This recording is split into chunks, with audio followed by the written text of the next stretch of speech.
तो कक्षा 9 में आज हमें बात करनी है प्रश्नावली 1.2 की।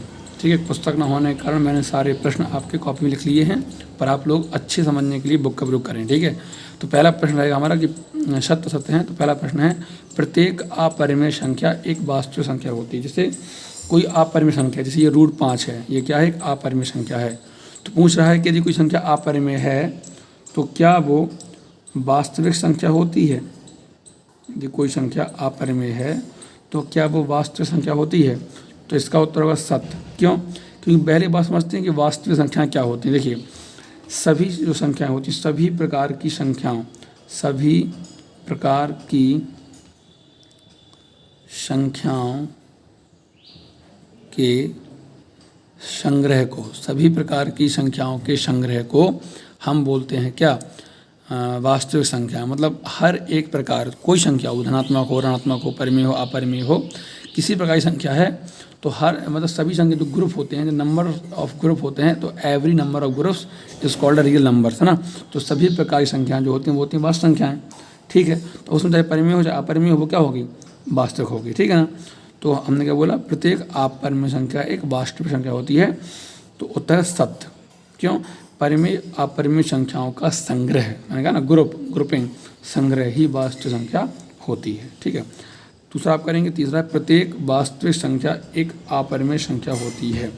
तो इसका उल्टा है ये, है ना। तो उसका उल्टा क्या है, गलत है। क्यों? क्योंकि वास्तविक संख्या में परिमेय संख्या भी, मतलब उसने कहा जितनी भी वास्तविक हैं वो सब के सब अपरिमेय हैं। प्रश्न क्या है कि जितने भी वास्तविक हैं वो सब के सब अपरिमेय हैं। तो 5 क्या है, एक आपका वास्तविक है। क्या है ये, वास्तविक है।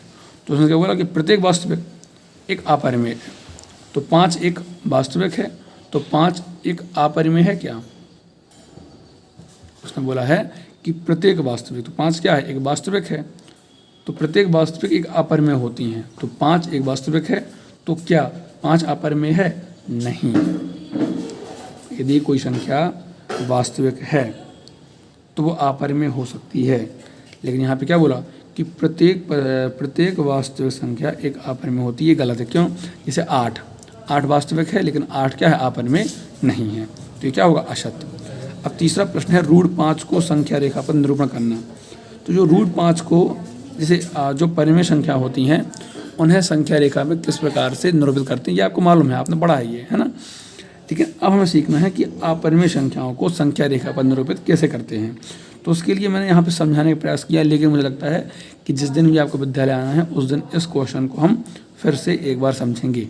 ठीक है, सबसे पहले क्या करना है कि एक संख्या रेखा बनानी है आपको। ऐसे ओ मान लेना, 0 जो ओ होता है, ऐसे ओ मान लेना है, और ओ से 2 इकाई, 1 और 2 तक आपको एक पॉइंट लेना है। उस पॉइंट को आपको बी मान लेना है। उस बी से लेके आपको एक लंब डालना है जो कितना हो, 1 इकाई का लंब होना चाहिए। ठीक है, तो ये 2 और ये ए बी। अब क्या होगा, ओ ए बी में लग जाएगा क्या, पाइथागोरस प्रमेय। क्या लगेगा, पाइथागोरस प्रमेय।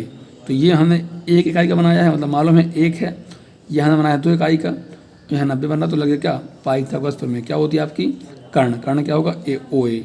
तो ओ ए का वर्ग, लंब क्या है, ए बी का वर्ग, आधार क्या है, ओ बी का वर्ग।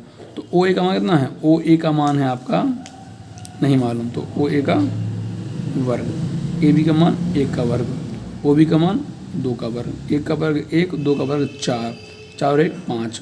तो ओ ए का वर्ग कितना आ गया आपका, 5। तो ओ ए का मान आ गया आपका √5। तो इस प्रकार हमने क्या कह दिया कि ओ ए का मान कितना हो गया, √5। ठीक है, फिर हम क्या करेंगे, ओ को केंद्र मानकर और ओ ए त्रिज्या लेकर एक चाप लगा देंगे। वो चाप ऐसे लगाएंगे तो वो चाप कहाँ पे आएगी, वो चाप यहाँ पे आएगी। तो फिर ओ सी क्या कहलाएगा आपका, √5। ठीक है, इस प्रकार से मैं समझा दिया आपको।